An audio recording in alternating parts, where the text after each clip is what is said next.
Welcome, ladies and gentlemen, boys and girls. It's your boy Beaky from the Elder Scrolls Legends Central and the Untitled Game Show, and this is the return of, finally, the Elder Scrolls Legends Central podcast. What am I talking about here? Well, this is episode 3.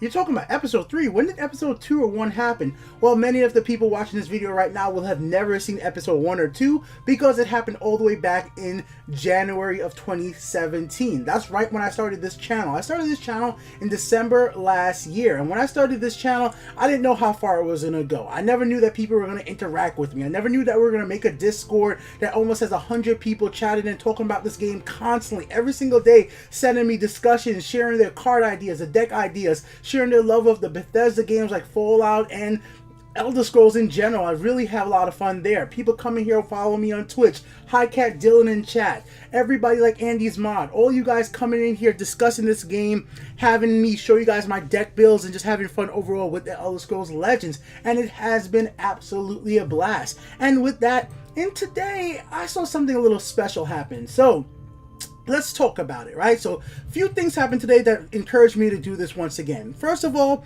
let's take a look at this number right here.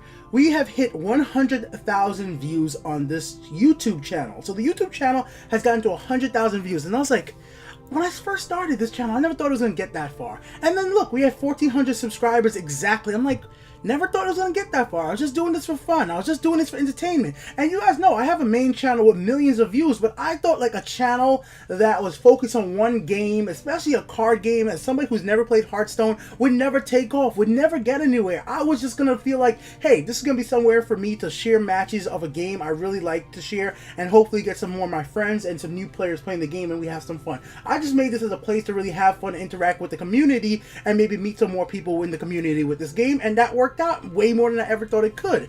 And then something else special happened today. Let me show you guys something that I know many of you guys won't really think is that important, but for me, it actually goes into the overall situation why this podcast is coming back and why we're going to be discussing a lot of things related to Legends. So earlier today, and I hope you guys don't mind me showing you this, and just like, I know it's not Legends directly, but I think it's something that we need to share with each other as a community, to remember that when we have friends or even people online we know, sometimes just being nice to each other is really could make a big difference in somebody's life. So I'm about to show you a video right here. This is exactly why I was 30 minutes late for today's stream.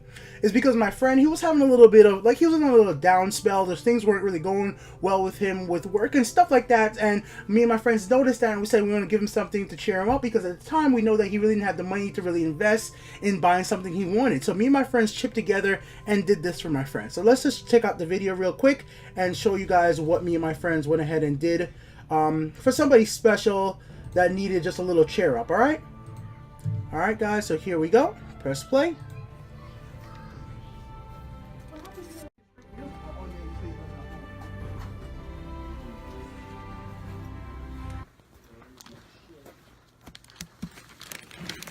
Well, forget that. Come look at this real quick. I think there's a crack in my phone. It's a crack? What happens to you, like your straight real part? Oh yeah, you say you left it at home, right?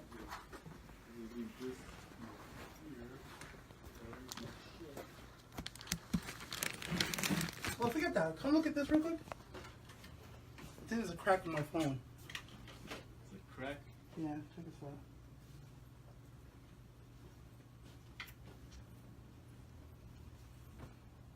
The fuck you? Oh. Wow. He said, wow. What is this? Slow. So it says stop. Go. It's a stop and go, man. Stop. Go. Pick one. Go. Slowly. We figured because Beaky told me about, you're having like a crap week and everything like that, feeling down. So we decided to just chip in. Like a child. So we just chipped in and got through this. Oh shit. Yes, fucking. Yeah, man. No, it's not rocks in it. It's an actual system. It's an actual system. Yo, this dude thought it was rocks in there.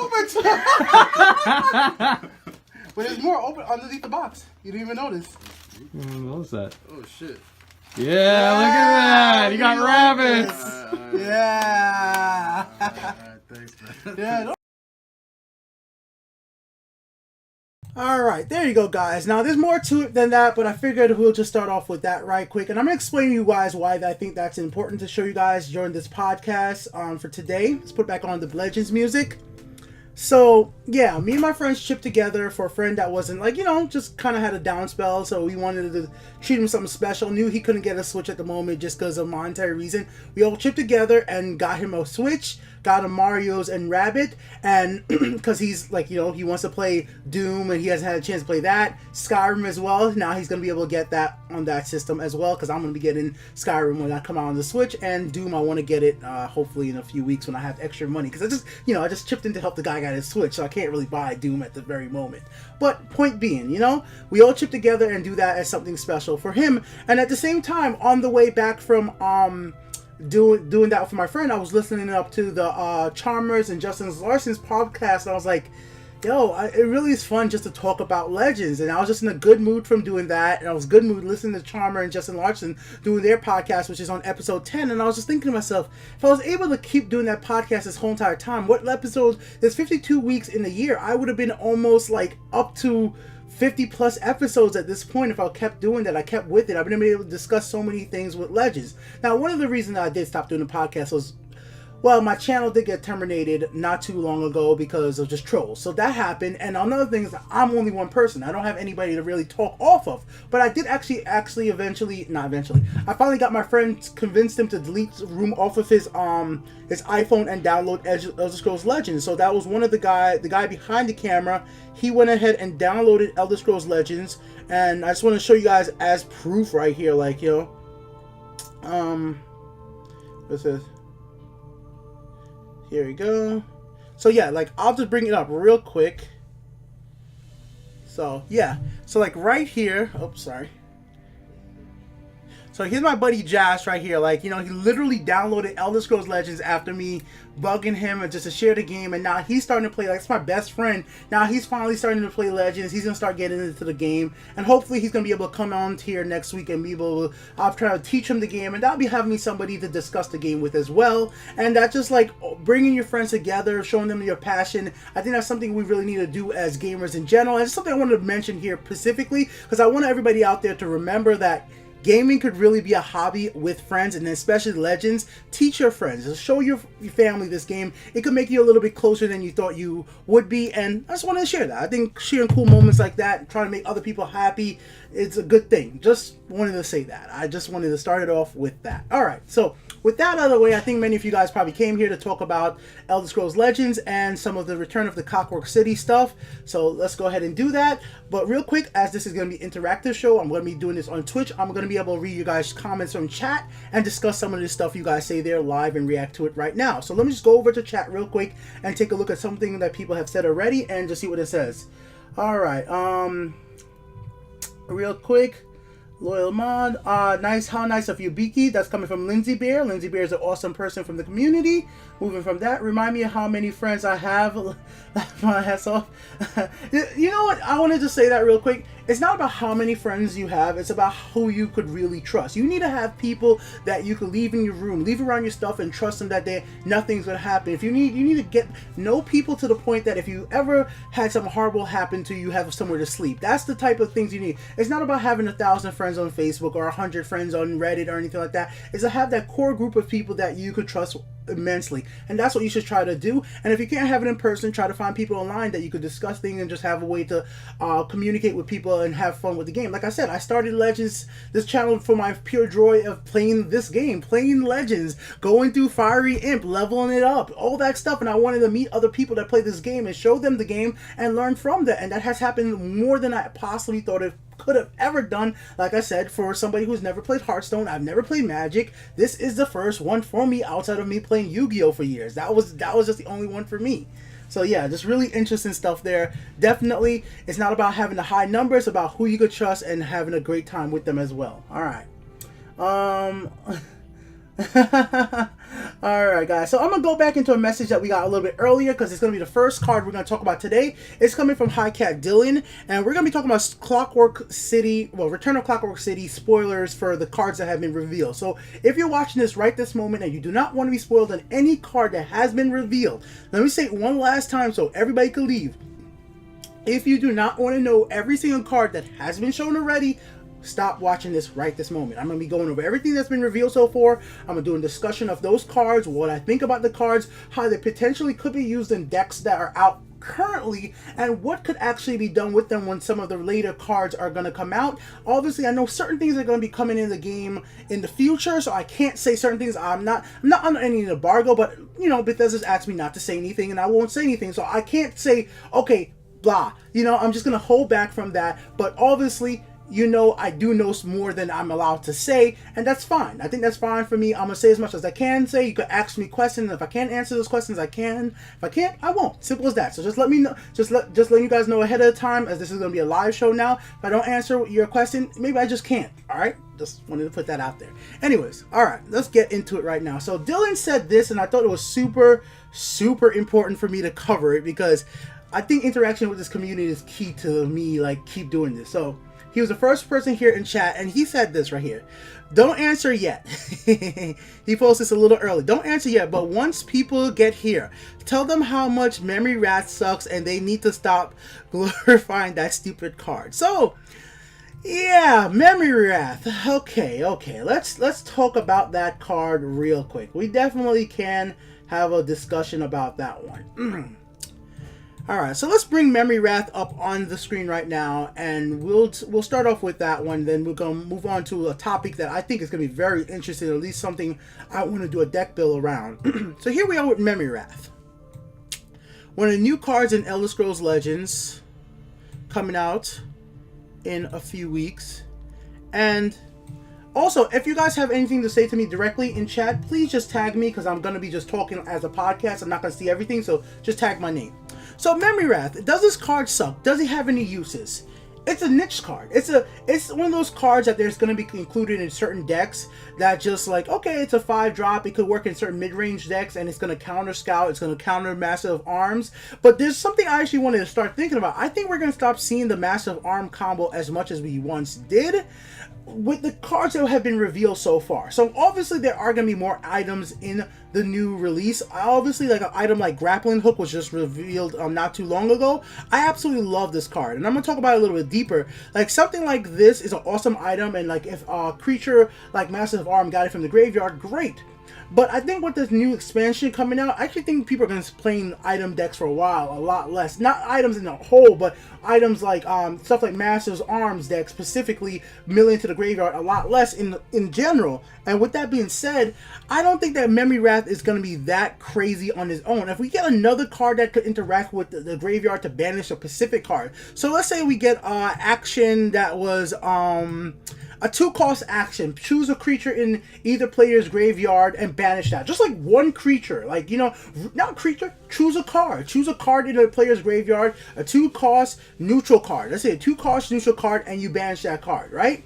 I think something like that would be more viable. Until we get that, I think the banish mechanic right now is awesome to see something like this. But at 5 magic, a 5/5 body, it's not bad, but it's going to be so situational. Now, getting it on the field, being able to keep this card in play is fine, but I don't think it's going to win you the game. I think the problem with some people have, especially like Dylan, he was talking about this in the Discord, so I'm sorry for everybody who is not part of the Discord. You missed his discussion. There was a lot of people talking about this. They were talking about comparing it to Thief right over here. I'll bring up the card for the new players that might not know it. Right here. Thieves of Dreams, there was a big comparison to Thief of Dreams. And everybody was like, oh, there's a reason why Thief of Dreams was nerfed, you know, like it was 5/5 and its ability. But its ability that made Thieves of Dreams so important. It was able to look into your hand. It was not just about like it's stealing a card or having 5/5 stats. It was the stats plus the fact that it sees into your hand and could tell you what you're, you know, like I have, like if you only have 2 cards in your hand or 1 card, if your opponent has 1 card in your hand, you play Thieves of Dreams, you know, and the Thieves of Dream picked the wrong card, then, you know, that's just a good example of what's in the opponent's hand and how they could respond to a creature like Thieves of Dream. This has an instant board effect, but after that, it's like, you know, it's done. His 5/5 body could be destroyed by so many cards, a lightning bolt and a fire bolt, a piercing javelin, it could be shackled. You know, like I'm saying, I think Thieves of Dream is still a better card to just drop on the board and get that value out of it. If it gets destroyed, so what? But it's, the value of Thieves of Dream is immense compared to Memory Wrath overall. Overall, I'm just saying that there's going to have to be other banished cards for me really want to take a effect of the banish ability. It's not that we won't see banishing happening, but I don't think people are really thinking about it all that great with the Paarthurnax talk. Yeah, getting Paarthurnax out of the graveyard is great, but you would have to play that at just the right moment, because a lot of times when people play, all right, you play Paarthurnax, the monk you're playing, not monk, let me see, the scout you're playing against, they play Paarthurnax, right? They ramped up to have 13 Magicka while you're on 9 Magicka, let's say. They play Paarthurnax. Boom, Paarthurnax comes out, gives them the Soul Tear and a bunch of other shouts, right? Your turn now, you kill Paarthurnax, Paarthurnax go back into the graveyard, and the person resummons Paarthurnax. That's how it usually goes. So let's just talk about Memory Wrath. You're not going to really want to play Memory Wrath right when you get it at turn 5, unless you're playing against it like a deck where the person was able to get Paarthurnax like for a 10 Magic and got it out earlier using Thieves Guild Recruit, somewhere like that. So if Thieves Guild Recruit dropped Paarthurnax down to 10, it got into the graveyard earlier, then maybe you want to play it right away. But it's just are you gonna keep Memory Wrath to the point that you have, if you only have one in your hand, now you have to think, do I keep this card, play it right away, or keep it till I see Paarthurnax? Like, I don't think it's the greatest counter ever for Paarthurnax. It is a counter for the loop, but I'm just saying, like, I don't think it's as big of an effect for that card specifically, more or less than anything. I think it's actually really great for stuff like Giant Bat. That's where my value comes from. Being able to get those Giant Bats out of the graveyard from becoming 7/7 with a fully powered Word Wolf, Soul Tear is where I see the value. It's the smaller creatures that you're going to see a lot more often. That's actually the Thrown Hiss Mage. Like, that's what I'm thinking here personally, guys. I think that's where the banish effect of Memory Wrath is really going to be really valuable. You're going to see your opponent start playing Memory Wrath after you play 2 Giant Bats, or you start playing 2 Thrown Hiss Mage. That's what I see. But it's not a card that you're going to instantly play once you had 5 Magic. And there's nothing wrong with that. There's nothing wrong with keeping a card in your hand until the right situation to play. And you obviously going to have 3 of them in your deck. But once again, it's 3 cards all with the banish ability. Do you need all 3? Like, that's another tricky thing right there. How you're going to balance your deck. Like, I can see people running a lot of 2 of these. It all depends too on what cards are added into the game. Are there going to be a lot of different cards that play off of the graveyard system to the point that you're going to want to actually run it? Because if we think about all the cards that interact with the graveyard, some of the most dangerous obviously are Soul Tear, right? Soul Tear, it's probably not even the most, it probably is, like, I think that's the one why it was it got itself nerfed. Like, I think that's exactly why Soul Tear was changed, is because of this ability to take anything back from the graveyard. But it's not only Soul Tear that gets affected by it. There's lots of other cards, like even in a warrior monk deck, not monk, the orc deck, cards like where is it right now? Sorry, right here. Chieftain's ability would get screwed up by banish. Like, that's another situation that would be cool. But once again, really, are you gonna play Memory Wrath, or would you rather? I'm just comparing it to Thieves of Dreams because it's another 5-cost card. Like, Thieves of Dreams in that situation still be better. It's like, it's not bad. It's just so situational, and without other banished cards, that's what kind of makes it a little iffy. I'm hoping eventually, maybe we'll see it in the expansion, we get something that's more targeted. I would prefer a card that's a targeted, like, let me choose the specific creature from the graveyard or card that I want to go ahead and banish. What do you guys think about that? That's overall. I'm not saying the card's not going to get played. I definitely think it will, and especially with other cards getting revealed. I just think the situation is going to be like, it ain't going to really be the biggest counter ever to the Paarthurnax. It's definitely going to be countering stuff like Drain Backs, getting rid of those, getting stuff like Thorn Hiss Mage from being taken back from the graveyard and replaying from that. That's where I see it. That's just my quick opinion there. There's other decks, obviously, like I was already talking about Master of Arms, but I actually already think like Master of Arms is not going to be played as much from just what we're seeing right now. I just think that there's so many people are going to be trying new strategies that less people are going to be focusing on the mill into the graveyard strategy and then getting the items back. I think that deck is going to be seen played less once the expansion is out, and for multiple reasons. But one of the reasons are people are just going to be ready, like, okay, there's a banish mechanic now, maybe I shouldn't be playing that type of deck, because if Memory Wrath comes out, it could complete. Because if you think about it, if your opponent puts all 3 Glass Helm Remedy and all the Shackle, Snake Tooth Necklace, not Snake Tooth Necklace, sorry, See, I don't remember the name of every single card in the game, but this is why I like doing the podcast this way now instead of just audio. I have to just take a second and go look it up here. Makes up encumbrance. If all those get banished, then that deck is done. So there are value. You just gotta, if you know what your opponent is going to be playing. Now, the other part I wanted to mention, especially for you, Dylan, why I think this card is important. This card is going to become really important in tournaments. In tournament scene, if you know what your opponent might be playing with, and you know if there's a specific type of rule or a theme or whatever way, if you know if you have multiple decks for the tournament, right? If you see that your opponent, a bunch of your opponents are playing a bunch of massive arms, million type decks, or if you see that your opponents are playing a bunch of scout decks around, like, you know, going into the graveyard and reviving creatures, playing into cards like the Defiler. So like if you see your opponent keep on playing the Defiler, if you see your opponent keep playing cards like Blackworm Necromancer, then you could be like, okay, maybe my next, if you have a side, if you have a side deck, and I'm not saying if you have an extra deck, but if you even have a side deck and you're playing a deck that features intelligence, then Memory Wrath could come out and take care of that. So it's important that cards like this exist because there's a tournament scene, there's arena, there are situations that you're gonna want to use it. Is it a card we're going to see in every single intelligence decks? No, because there's going to be stuff like Laaneth. There's going to be a lot of other cards that people are going to want to put in intelligence rather than Memory Wrath. Because right now, I don't think that the Paarthurnax loop is so devastating. I don't think Solitaire is so devastating that everybody's going to need to play Memory Wrath. It's a counter. It might help you with controlling the situation, but I don't think even what the game is as it is right now, that banish is so needed to make the game fair. That's just my opinion on how the game is currently played. Alright, I think that's a good discussion as I possibly could at the very moment on that card. Alright guys, just give me a second. I'm sorry for everybody, your chat should have been popping up right down here, but accidentally turned that off. So let me go ahead and see what you guys are saying in chat.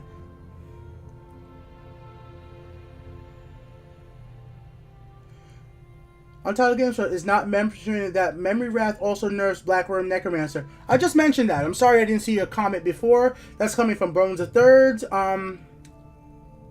Okay, I'm just reading what. Okay, I'll check that there are only 5 cards that better stats than Memory Wrath with its 5-drop Blood Dragon. Blah blah blah blah blah blah.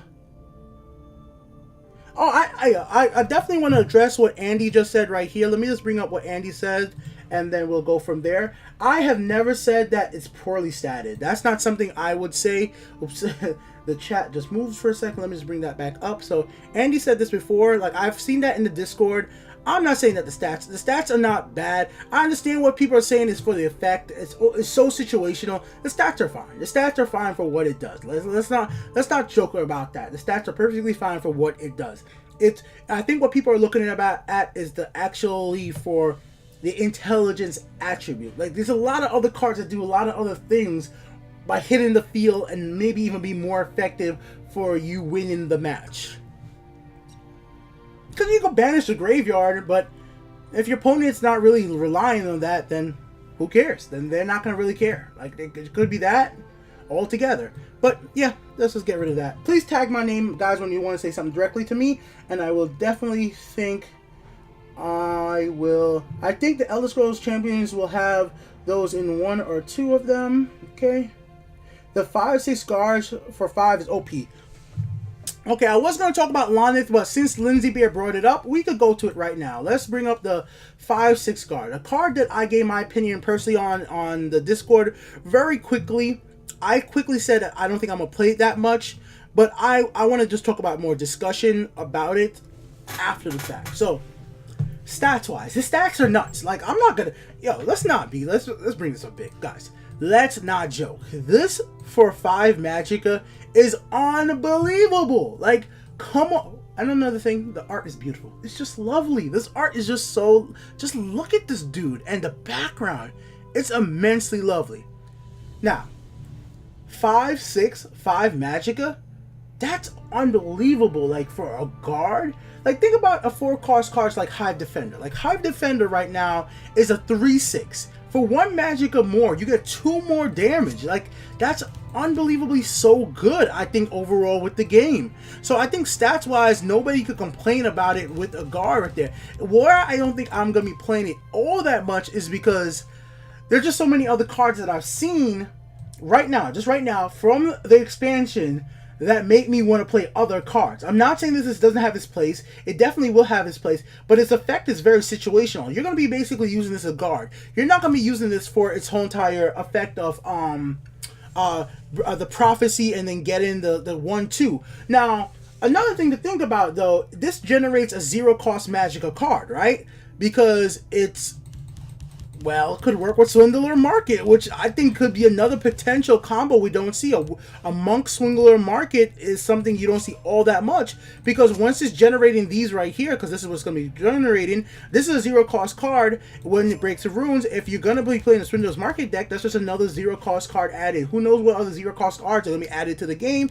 It might be in the neutral attribute, so that's just another way the game has been enhanced. But I don't think people should be playing this card for its effect other than guard. Like, I just think it's a good body for guard, and if you want that, fine. But like I said, I've seen some of the other cards and I'm like, I think I'm gonna be playing a lot of other things, and obviously could work on a token deck too. You know, your opponent gets you hit, your token gets your opponent gets the prophecy, bam, you get something in return. It could work in Crusaders for that same exact ability, so it could even replace Hive Defender for some people. I'm not even sure yet. Like I said, without being able to really test it, I can't 100% say that it won't be something I play at all, but it's just like, I know there's gonna be other cards I want to play right now. That's all I can say. I'm not trying to say it's a bad card. I think the stats are phenomenal. It's a phenomenal card for rare. I think it's a card that a lot of people are gonna have in their deck. It might replace Hive Defender for some people. It's 100% has eliminated some other cards though. It has completely and utterly destroyed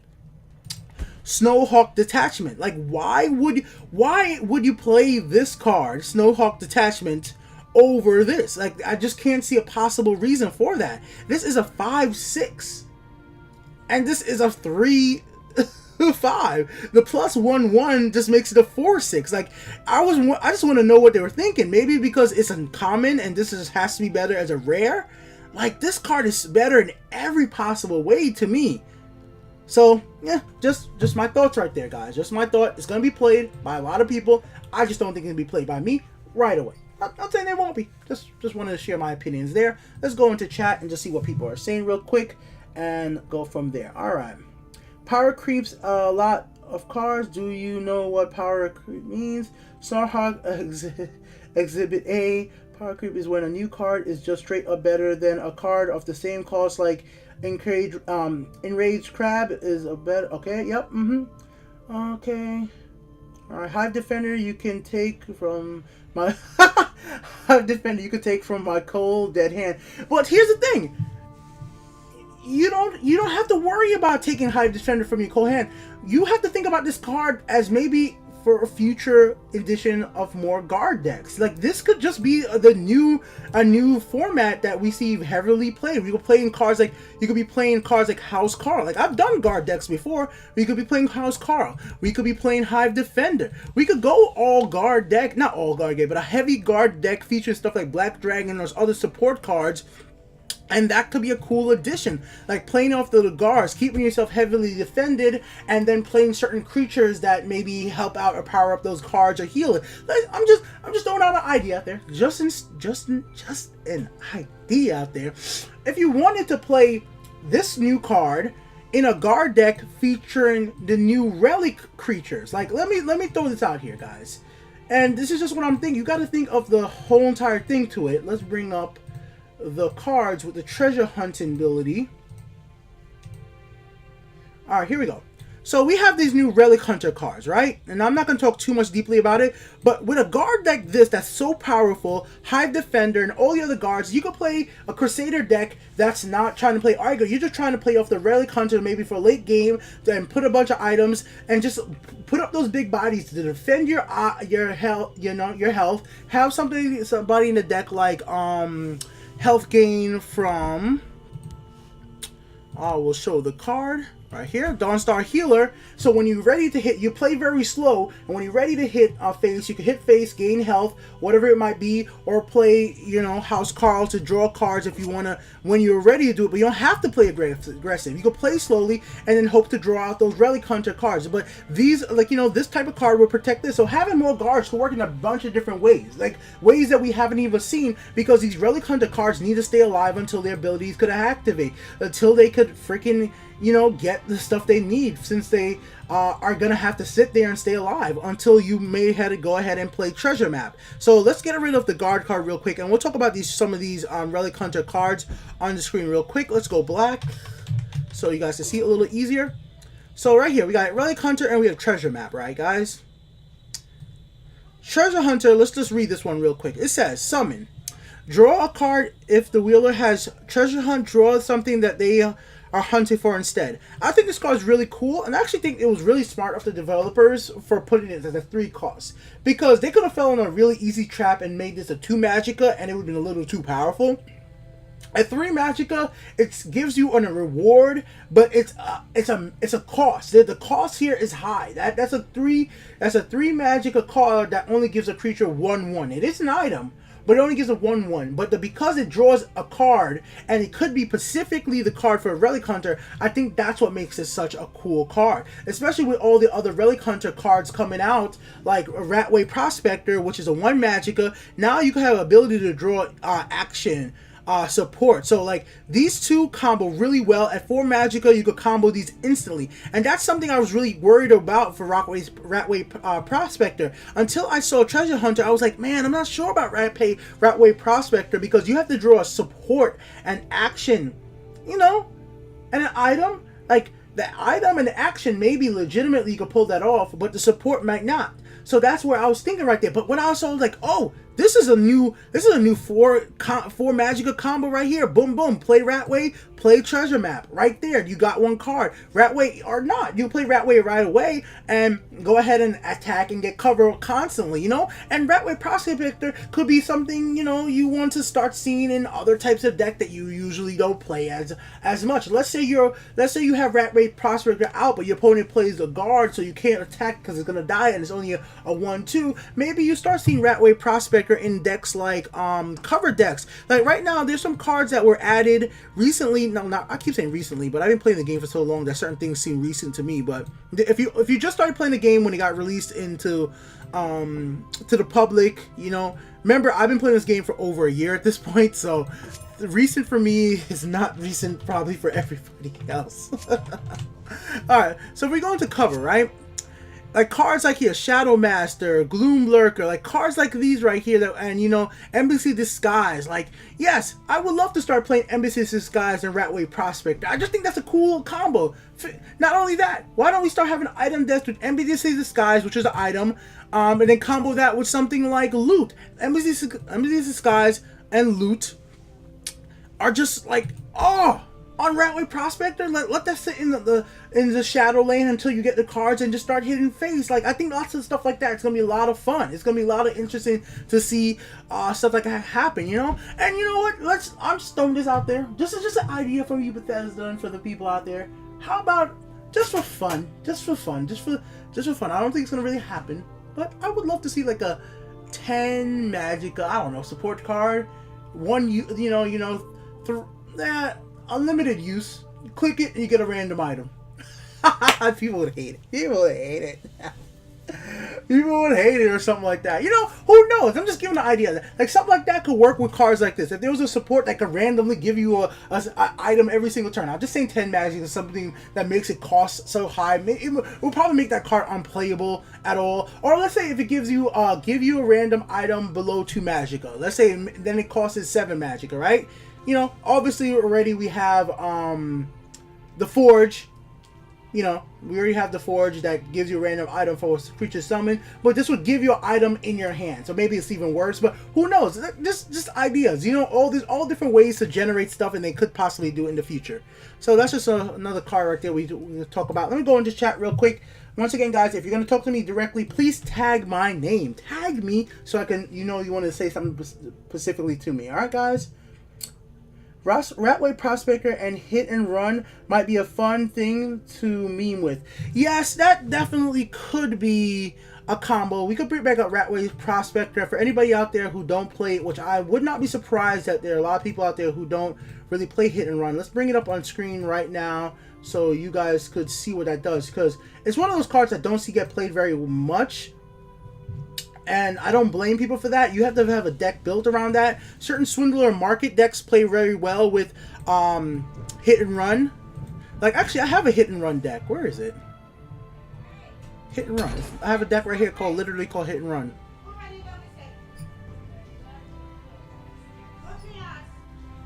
Okay, I took Hit and Run out of there. Okay, this deck is called Hit and Run, but I took Hit and Run out of there. But yeah, you know, if you're trying to, like, I was playing Gladiator Arena and Hit and Run because I was just trying to draw out Northern Firebrands, low cost cards, just do as much damage as possible, and I was using Hit and Run with that as well. But anyways, for Hit and Run, also don't play this deck unless you're willing to take some L's, because it's it's just aggro. You're not defending yourself really. This is like, this guard is not there to defend. It's there just to hit. You just want to hit face and then play Gladiator Arena. If you guys want to just play a fun deck, it's a fun deck. Like I said, it's a fun deck. But I wouldn't really take this a lot into rank because you're going to lose matches and win matches. It's like a 50-50 deck. It just depends on the scenario. If your opponent guards too much, or they're playing too much health gain, or they get the right prophecy, it's gonna screw you. But if you can hit face fast enough, it's a really fun deck to play. And I haven't really had a chance to play Gladiator Arena a lot lately because Gladiator Arena was bumped up to 4 Magicka, but I wanted to put the deck together that played Gladiator Arena and just have some fun. So this deck I kept around if I just want to have a lot of fun with it. But here we go, Hit and Run, guys. So yeah, I mean, draw 5 cards, then discard at the end of the turn. I didn't really even think about that, so I'm glad you mentioned it. So this is a good combo right there. This might be something we'll see as well. Hopefully it works together. Maybe once again, if there's more 0-cost cards added to the game, this will be fine. You know, like if there's more 0-cost cards added to red or even a neutral, it might be fun to see what could happen because you draw out those cards and then you could keep some of those 0-cost cards or play them. No, not keep them, well, you play them that same turn. So yeah. Like that. Thank you for mentioning that. Let's get back into chat. While I bring up the next card, I've been really waiting to talk about. I really want to talk about Laaneth. Laaneth, I have unbelievable dreams for this card. Like, I have so many ideas and things I want to do just for the hell of it. Just for the hell of it. Just for the hell of it. Not saying they're great ideas, but we're going to talk about this in a second. Let's see chat. Okay. Okay, let's go ahead. On it, alt art, let me see if I can find that. I did have that up somewhere. Let me bring that up if you guys want to see the alt art for Laaneth, because maybe some people haven't seen it at all. Haven't seen it at all. Yeah, I'm really just singing to a drag out time. Hold up. Let me try to bring it up. Oh, it is that. Oops, sorry. It is that. What am I talking about? Sorry. Anyways. I got so many people tweeting me. What's people tweeting me right now? Okay. Alright, here we go. Yeah, yeah, sorry. I'm just like a long day. Sorry. Yeah, I realized that because I wasn't actually looking at the card. You guys gotta remember, like I have like legends on the screen. I have chat open. I have Discord open. So I just brought the card over. Like I have all the cards are in my XSplit program, and I just click at the name. So I'm not even looking at the card themselves. So sorry about that. Anyways, let's get into it. So Laaneth, what do I want to do with this card? Let's talk about this. Now, I'm not saying that this is smart, but ever since Journey of Sovngarde has been added to this game, I've always felt that Journey of Sovngarde should be played more. For the memes or for whatever. I just want to see played more. I just love the idea of reducing cards by 5 and adding 5/5. Like, this ability is unbelievable. It's just so I want to play myself a scout deck. Not scout, sorry. An assassin deck, right? Featuring Laaneth. Hold on.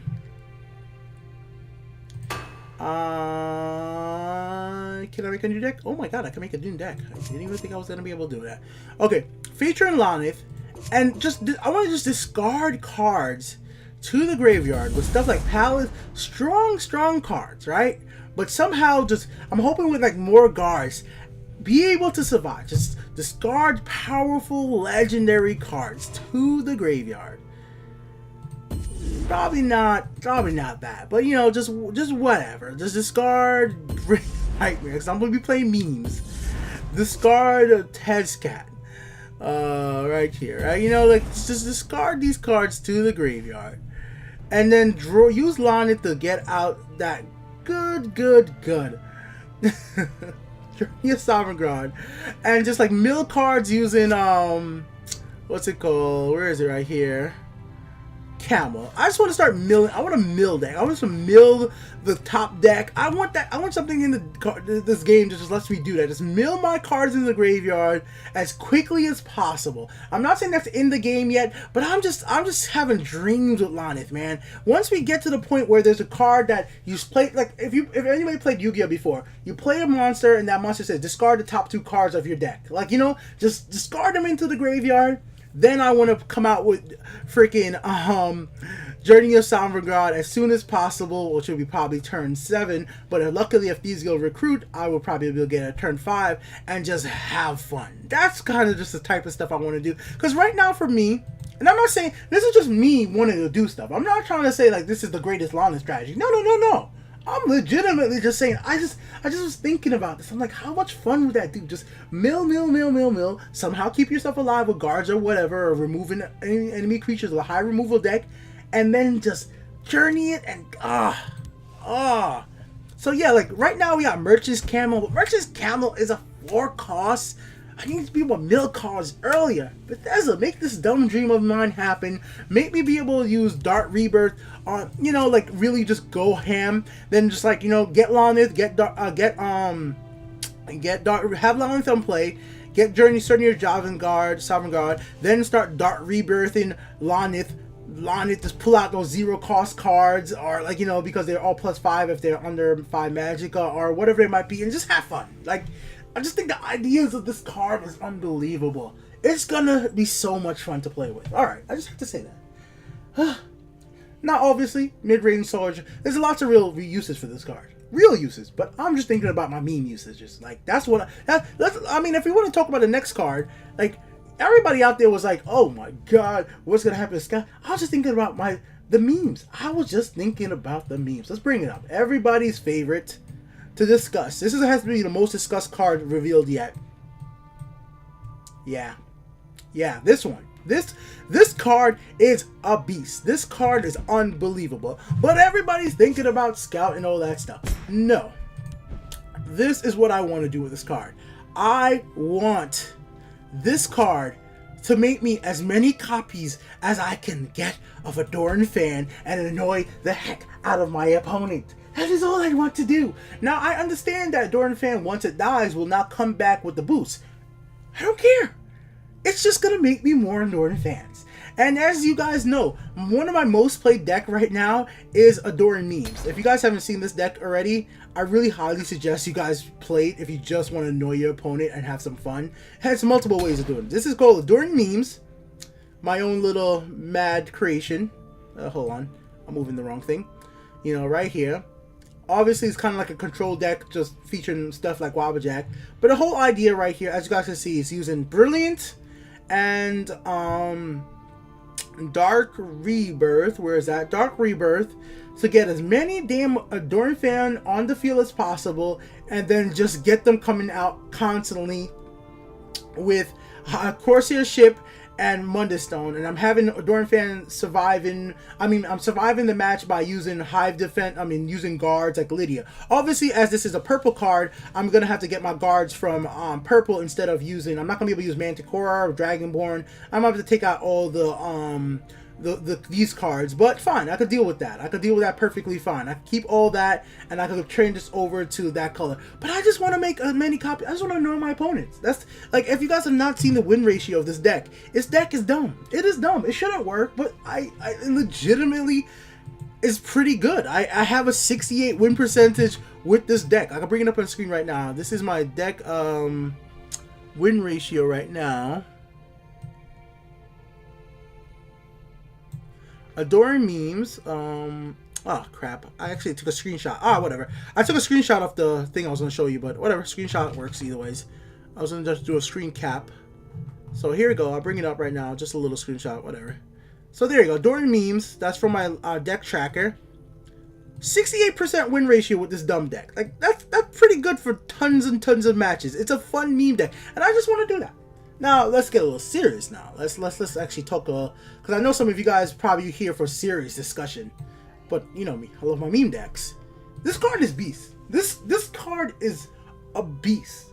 There is so many uses, and there's been a lot of people discussing, should you be making copies of Paarthurnax? Should you be making copies of Giant Bats or Throne Hiss Mage or stuff like that? Or should you be making copies of Red? Let's talk about a Scout. So let's do Red right over here. Should you be making copies of like cards like Red right here?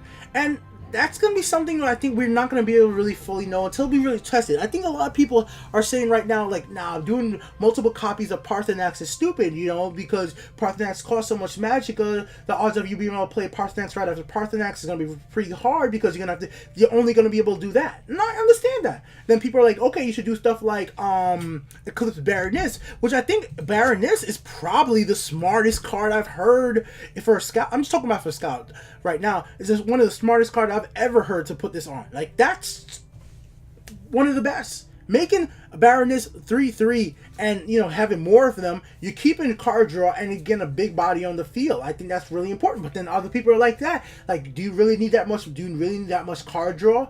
Wouldn't it be better to do other cards? And then some people want to do it with Tezcat. People were like, you know, why not Tezcat get the boost? And that's one of the ones I actually super agree with. I think Tezcat is getting that boost. Having more Tezcats in your deck to the point that you could just go face. If you're playing a Scout or playing an Assassin or whatever it might be, having a big more Tezcats in your deck just to be able, if you could just get turn 9, you have a Tezcat plate. Next turn, you have a Tezcat plate. That seems viable to me. Like, you know, Cliff Racers are the type of cards I want to put it out. I think there are legit reasons to use this on charge creatures. Like, this could even be seen, like, hear me out. Just hear me out. I could even see this maybe even something kind of like a monk deck. Like, you know, let's just look at some monk deck I have open right now.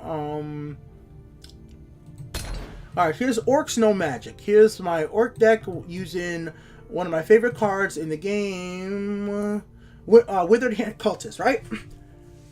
Like, think about like all the creatures in this type of deck, right? Look at them. Why wouldn't you think about why don't I add this one legendary, right? No, hold on. Let's give you another deck. Let's give another deck. Where is it? Not that orc one. Let me give you the orc deck I actually play in rank. Okay, orc banner. Orcs, yeah, there you go. Name, you know. Sometimes I'm a simple person. No, it's not this one. Where are you? Yes, guys, I really like orcs, so I have multiple orc decks. Is it banner? Oh, whatever. Let's just go ahead and take out It's one of my orc decks features him, right? I don't know which one it was. This one has 53, but whatever. Let's just say this was a 50 card orc deck. Let's just take out some cards. 50. So instead of running him, I legitimately would put him in Glenn. I think that's a legit idea for me. Like, you know, this card is great and all. Sure it is. I could possibly get a card, you know, get something, but it's at the start of my turn. It has no instant board clear. You put this in your deck. Choose a creature or item in your hand. Shuffle 3 copies of it with +3/3/3. I would instantly pick Wood Orc Headhunter, maybe. Like, this would be one, not instantly, but this would be one of my big choices. Or I'll be like, okay, maybe I'm gonna go ahead and go with Battle Rage Orc. Having that +3/3 is pretty damn good. Easily able to trade with, especially with me comboing with stuff like Chieftain's Banner. You know, the banner right there seems like a good little combo right there. And there's plenty of other cards in the deck like this that I'll be like, maybe I want to do that card instead. You got what I'm trying to say here, guys? Now, please don't use this orc deck. This is just, like I said, this is one of my many. I test orc decks all the time, so yeah, that one specifically is not the best one. Sure. There's just so many options for this. I just think this is one of the best cards that we have seen revealed yet. Alright, guys, where's he? Beaky needs to do a meme deck around it with unsummoned cards to abuse Glenn over and over. See, Andy, I wasn't even gonna mention that, but you know, like I said, I know some people take this game a lot serious in tournament. I'm never going to be that guy. I'm always going to think about the funny, crazy things you could do. I was thinking about that, Andy. I was thinking about the close call and just abusing. I was just thinking about abusing Laaneth, abusing, like, you know, it's not a good idea to do it because, you know, close call is, if you draw it too early, it really could ruin you. But if you draw it at the right time, it could be the best thing ever. If your opponent's not playing aggressive and allow you to do it, it's like close call. Oh, there's just so many crazy ideas. I can't wait to try. I just so many. I prefer Shadowmere over every single other use. See, Shadowmere... The only reason I always thought Shadowmere was an interesting card, not an interesting card in the sense, like, to not play, depending on how your deck is built, sometimes drawing Shadowmere just pisses you off. Like, damn it, I don't need this right now. Like, you know, you don't need the charge from Shadowmere that right now. There's certain decks that work real well with it, like neutral deck. Like I have my neutral, my put it in Spiderwork deck right here, like my Dwemer deck. Like this deck works fairly well with it. You know, when you be able to combo in something like Dwarven Dynamo with Shadowmere. I always like that combo right there, guys. Northern Firebrands, them too. Like there's gonna be so many options. Oh, I was covering up the deck with this deck right here. There's so many options. Like, you know, let me look through the deck list. Now, this is something I haven't done yet, so I guess it'll be fun to do it. Let's start off with red, right? Necromancer's have 5/5/3. Let's see. All right, cards that could be fun to play with are good. Let's see. We'll do fun and good. Okay, Relentless Raiders, being able to survive a little longer. Hey, why not? More Relentless Raiders if that's your thing. If you have an aggro enough deck where you could fit. Wait, what am I thinking about?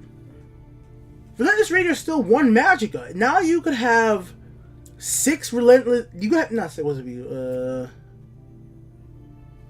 You would have 5. Was that 5 or 6? Oh, whatever. You could have all these Relentless Raiders in your deck, and if you just wait till the right moment to attack, ruin.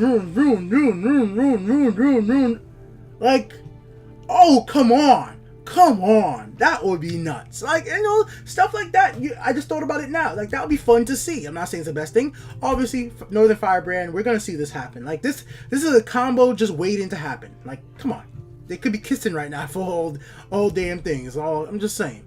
Fiery Imp, I don't see that happening much. I'm not saying Fire Imp is not a great card.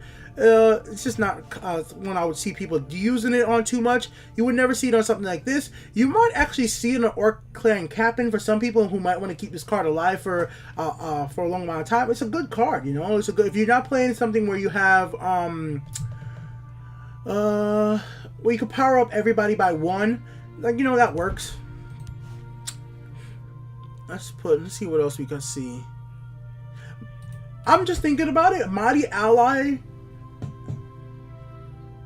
6/6 off the bat, then become a 9 attack, 6 health.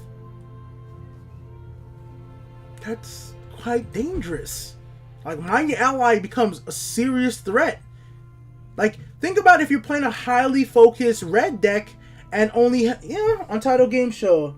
Never mind the buff. This guy will triple Unique Legends. Of course, like, I mean, if you want to talk about Unique Legends, one of the first cards, I was going to get to it, one of the first cards I just want to do for the hell of it, and it may not be the best one ever, is I want to do Listener. I want to do Listener. But even with the Listener, I was thinking about, why should I do the Listener? Shouldn't I just do the Brotherhood Shouldn't I just do the Brotherhood Assassins? Because the Brotherhood Assassins are already one Magicka. You might as well just do the Brotherhood Assassins. You're still going to get the same, you're going to get a card draw when you get it back, so at least that'll be fine. So it's like, you play the Listener, then do the Brotherhood Assassins. So there's plenty of options, man. There's so many options with this. Let's go through some other cards.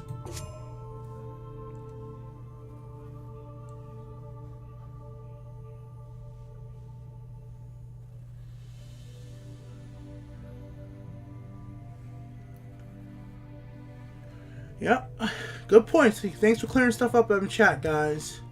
Alright, let's keep looking through here. Other cards that might be fun to do it with. Like I already said, I think Battle Rage Orc might be interested in Orc decks. I think that'd be a fun addition. prophecy cards, like if you drew one copy, so it says choose a creature or item in your hand. If you drew one copy of a Gatekeeper, right? I can see a situation. Now, once again, I'm not saying this is the best choice, but I can see if you're in a match, you're playing with a warrior deck, and you have Gatekeeper in your hand, you're in a safe position, and you feel like maybe it'd be a waste of time waiting to play this. You could play him and pick Gatekeeper. Now, when you get them as prophecies, they're coming out as 5/5 with the ability to add 2. Yes, you only have 2 more options well, not 2 more. You have more options in your that's just interesting. It's interesting. Gotta think. Once again, guys, please tag me anytime you want to say something that I notice. I'm gonna miss some people's chat. I really hate doing it, but I just want to get through this a little bit right here. Okay, let's do it. I'm not even, guys. I'm not even talking about the items. I'm not even going to talk about the items yet. The items is a whole nother discussion. Like, we're not even going to get to the item discussion for this card yet. And the reason why I don't even want to touch on the items yet, I'm going to talk about items once more items get revealed for this new expansion. That's kind of why I want to wait. I want to wait. Alright, let's go ahead. I'm not saying to do it, but hey, you're a new player. You are rank 11, right? You just started playing the game. You don't have every single legendary. You don't have a copy of every single card in the game. You haven't been playing this game for a month. You see a card like Bog Lurcher. Oh, you luckily got him from a pack, or you played through the story mode and you got this card for the new DLC. You got Bog Lurcher as one of the cards you have. Who said that wouldn't be a bad play? Do it if you want. It might be fun. Like, you got to think about certain things for high rank players. High rank players, people in rank 12, rank, 11, they're playing people who don't have 3 copies of every single card in rank. Stuff like that might be actually an interesting play for them. If you're playing something that might need it, Cultists, but this is more or less for me. Being able to keep Cultists alive longer is fun too. Buff Cultists and then equip Cultists with loot, so it can't be silenced. That would be fun. That would be a whole lot of fun.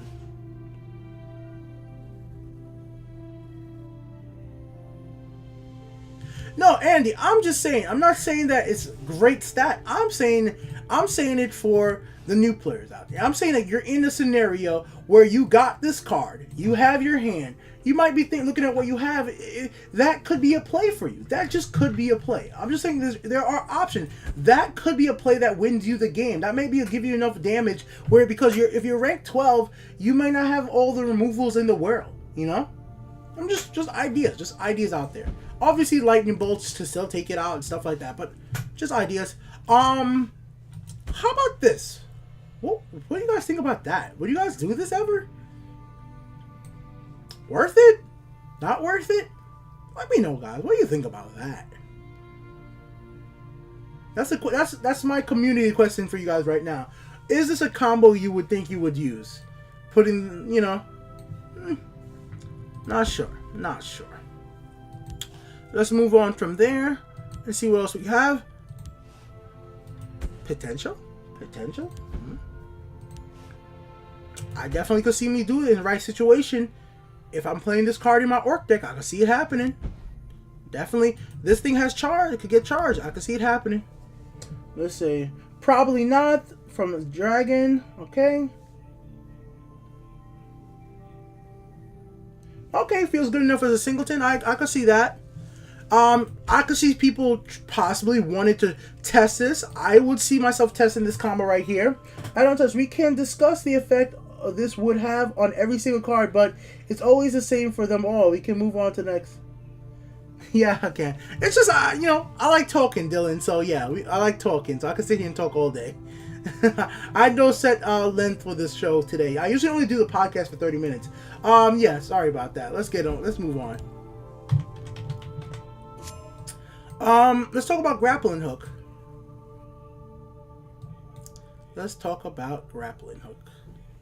Oh man, why does everything always get stuck? Bam, there we go. So I like the idea of this one. Move an enemy creature into this lane, it loses cover.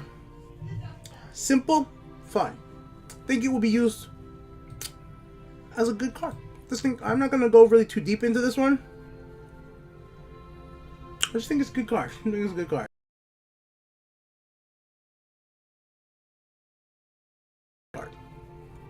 I like the effect. Let's go on to... I'm just going to bring it up. I'm not going to talk too much about Star Sung Bride. I have a whole entire video about this because I revealed it. So if you haven't seen this one yet, please go watch my video about it. I think it's interesting. Until we see the full set, I can't really say fully if it's going to be the included in how many of which specific deck. But I definitely something I'm going to test it out because I revealed it and I will talk about that more. Alright, let's keep it going. Okay, been waiting to talk about this one for a while. Yeah, definitely the item card, the grapple could work in rage decks. Alright, so this is a card, at first I was like, I don't know how much use it's going to get, but it is definitely better than Skyborn Dragon. Like, overall, it's a better card to me. Like, I would definitely take it any day over Skyborn. Like, you know, Skyborn's a good card in its sense in arena and stuff like this, but I think this is even a beastie arena card. Like, I think because it could possibly, so that one extra health actually super health. Like, you know, it could trade with 2/2/2s, you know, like, or it could trade with one creature like what has a 3 health and 3 attack, you know, and another. So I think that's really useful right there. The obvious combos for cards like this is Forge. You're going to want to have a Forge in play. So like a Forge in play would really help out a card like this. Could possibly give him randomly, could give him an item that could really help out. Other cards that might be fun and interesting to see this card interact with and just give it that extra little health that it needs is obviously Divine Favor. If you have like 2 Divine Favors in play already before you play it, that might be really fun to see it survive and being able to do those trades. And then remember, after it battles those 2 creatures, right? It actually goes, if you play it in the shadow lane, it stays in cover after that fact. So there are definitely ways to keep it alive and give it some more defense. But I'm not sure if it's something we're going to see in how many decks, because there's going to have to be cards that you really could power it up really. Because right here, like, we have armor. Armor might work here, right? It'll be really good play. But unfortunately, the developers were so smart to not give this 5 health, because if it had 5 health, come on. Imagine if it had 5 health, the East Empire Crafter combos would be just lovely with this card. I would love it. I would just love it. Turning this thing into a guard after a battle and potentially destroy 2 creatures, have it there to be a guard too, would be so great. It would have been so great. So yeah, I really like that one there. Another thing that's interesting about this card too, it actually could work in a deck focused around turning what's going on again? Defense into attack. So you could get it into a 4 cost, a 4 attack if you're going to put in High Hogroth. You know, that could be an option too. Not saying something you'll see too much, but it's just stuff I was thinking about. You could put it with the strategist. Now if it gets ward, now at least it's going to be saved for one of those attacks, potentially maybe even for, like, you know, lasting longer just because of that. So these are 2 combos you can see played together. Might be pretty cool. Lay down arms, you can hit your opponent with.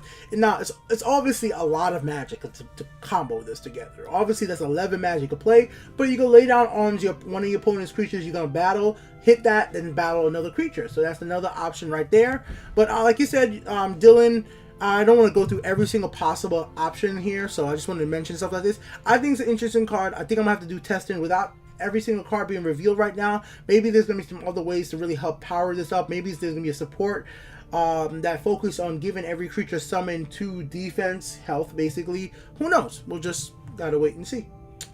Alright, let's see what's going on. Andy, we are yet to see all the Fabricant strategy cards yet, so we might be missing some awesome combos. Definitely, guys, definitely.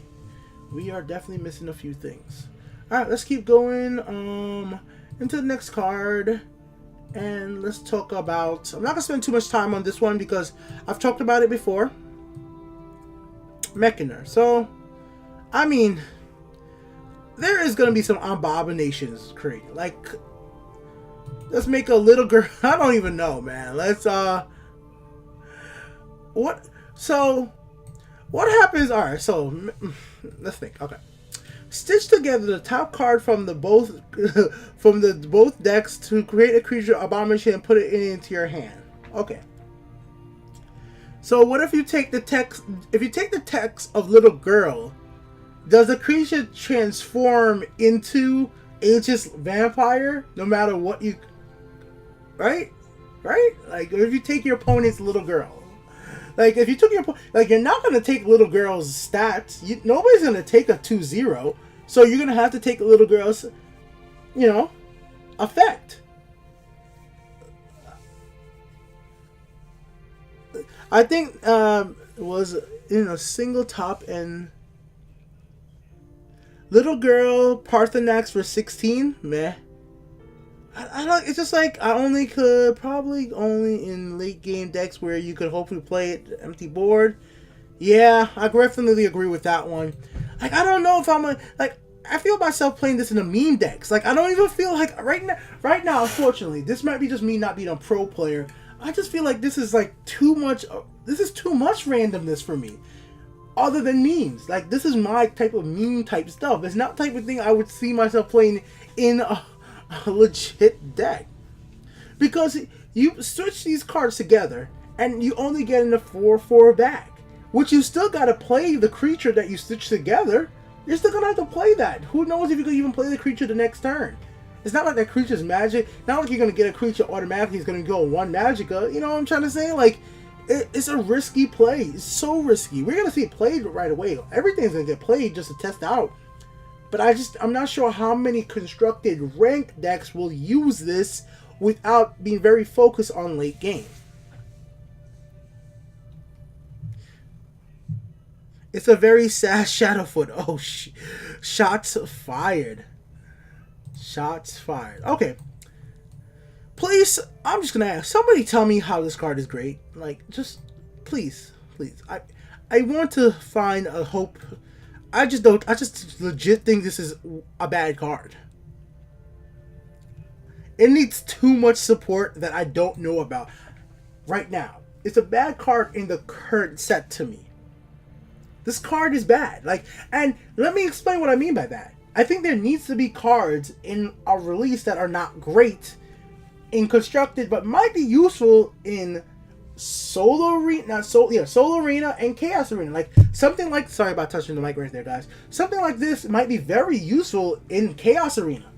Point being, there's a Chaos Arena lane scenario when you summon a creature. You know, you summon a creature, they gain Ward.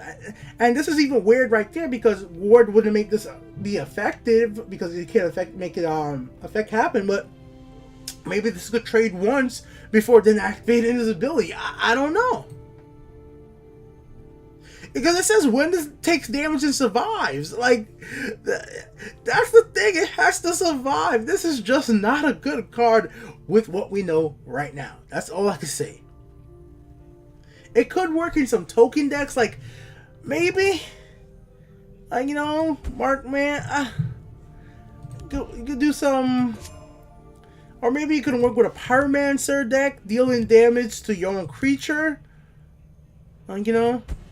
Do Pyromancer, or you could hit it with a rapid shot to have his ability activate. There's things you could do. You could equip it with regenerate. Like maybe that's the thing. Maybe this is a card that people will really. Maybe I'm not thinking about this correctly. Maybe we're finally gonna have a reason to play the Feather. That's it. There you go. That's it. New meta right there. The Feather. Finally, the Feather has its unique. Perfect card. Not unique card, but it's perfect card to equip to. There you go. The combo of the lifetime.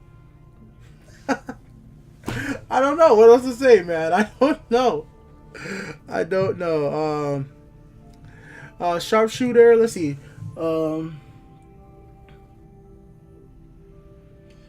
shoot. Bones the Third just said some craziness and instead makes copies of Abominations. Yo, like I said, Mecinar is gonna be a crazy card. Wildfire Dragon, yeah. I mean, it's just a 2 health. They couldn't have did me a favor with this one. It would have been playable if it was like at least 3 health, or if it was 2 Magicka. Like, even 2 Magicka made me feel a little better, because at 2 Magicka, you can play 2 of these at turn 4. You understand? Dropping 2 of these at turn 4 into the Shadow lane, then playing a Pyromancer on them on the turn on turn 5 would have been a legit combo right there. You understand what I'm trying to say? You would have got 2 more on the other sides. But at 3 Magicka, you have to wait till you have at least 6 Magicka to play 2. I'm not sure if I'm gonna waste 6 Magicka to play 2 of these. Okay, let's move on. Because, yeah. Hey, if anything, like I said, the feather's the new meta with that one. I'm sure somebody's gonna try it. I'm probably gonna be one of them. Alright, so I haven't had a chance to really discuss all these cards yet, the Fabricants. But, I'm definitely very interested. As you guys know, I am really a big fan of neutral cards. Like, I really am glad so far both the card, like, Bethesda could keep giving me neutral cards to reveal. I'm always up for it. I really like neutral cards, so things that interact with neutral cards are very much to my favor, so I'm definitely going to be cool with this. If you have a neutral creature in play, shackle enemy creature. More shackling for neutral creatures of neutral type focused decks are great, because right now we're just really running on very few. We're running on Sphere, and Sphere is great and all, but I think having another way of shackling is great. And I think in a deck that's very focused around neutral, then yeah, and how all these cards combo together is going to be very important. I want him. I love him. I like this thing's effect. Yeah, and I've seen some people say that the 4 Magicka's too much, but I'm not yelling at anybody in chat. It's just something I've seen. I think you're wrong. I think people underestimate the power of Shackle. I think that's why certain cards with the Shackle ability have their disadvantage. Like, if you look at the cards in Legend so far, let's just search for Shackle.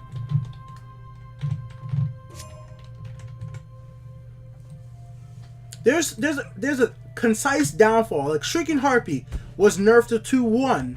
Mace's Encumbrance is a 3 Magicka for 2/1. It doesn't give you that much defense. It gives you some attack, you know, like stuff like that. This card right here, it's missing a little bit of attack, and it's a 4 Magicka. And it could have been a 3. It could have been a 3 Magicka for what it does, because, you know, Soul Situation, there's only one card that plays off of it. Winter's Wrath, a 5 Magicka that deals no damage on its own.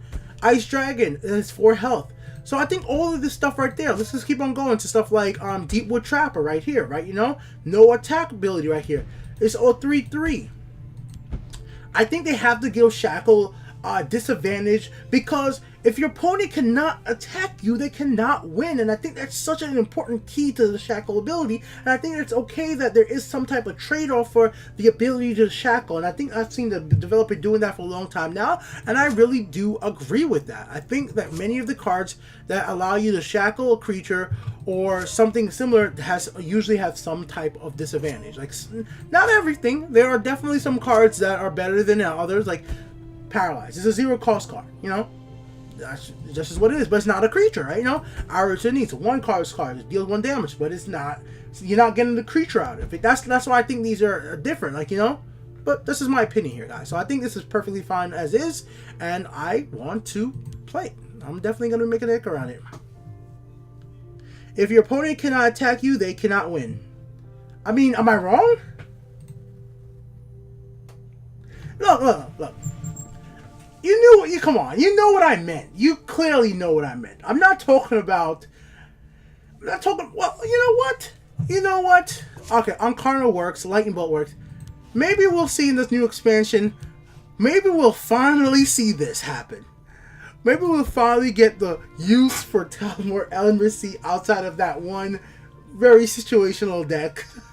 Because at least with this, then you know you can't be attacked with action. It doesn't stop effects. It doesn't stop summon effects. But my point still stands.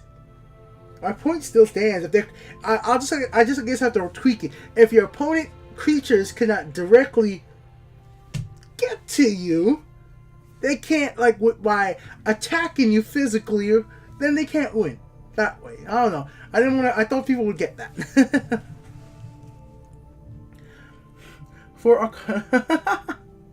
Yo, that card is gonna be insane. Like, Andy, that card is gonna be There's gonna be so many options. We could go through them all. Definitely can. I'm gonna save. I was gonna do Clockwork Dragon, but we could talk about that one last, just because I think that one's been very, very interesting. I'm just gonna show these ones on screen just to keep in a theme. Once again, all very interesting. I think this is just gonna need some tests, see how everything works together, and that's it. I'm just gonna play them. I don't think we need to go too deep into them until we know everything about what's coming. We could talk about more about Relic Hunter right here, but we already said if the treasure hunt stuff, people are gonna be playing stuff and changing up how item decks works, and I'm glad. I'm glad we're gonna be moving away from probably the same exact item decks we've been seeing. Now let's talk about possibly my favorite thing to come with this new expansion that has been announced. In theory, until we can see the whole thing, these cards. God damn, I want to play them, guys. I just want these right now. Somebody who loves neutral decks, the assembly abilities just sound so much fun to me. I want to be able to try this. Like, assemble Titan, choose 2, +2 or plus attack, +2 health, deal 2 damage to your opponent, or gain 2 health. Like, they just work together and become stronger. Like, I could just see it be insane. If there's enough of these cards, it could be a big thing. Now, imagine if this wasn't a unique. Whew. But then again, with, you know, your everybody's favorite, let me bring it up. Who said he has to be unique? Who says Titan has to be unique, right? Who says Titan has to be unique? It's just so many options, because this guy can make give you like 3 copies. So there's so many of these assembly creatures that could become so much more powerful by being able to make more copies in your deck. Like, there's so many damn uses. Oh, can't wait to try them. Like, that's all I gotta say. I think these are such a cool concept, and I'm glad that they're adding them to the game.